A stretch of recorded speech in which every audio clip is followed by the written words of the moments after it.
afternoon, guys. Today is 4th of September 25, and today I got a very good trade in Sun Pharma.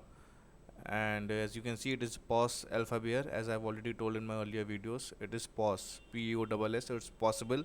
So I get from here like maybe we get a trade over here over the price action. This indicator will indicate, and let's see further. So this is the alpha bear which we trade usually, and this is the signal which I usually talk about. Like this is the signal, alpha bear, okay, which we trade. So we have, I just initiated this position over here, and it's around 10 o'clock, and you can see how the price went down. It was beautiful over here, nice and easy.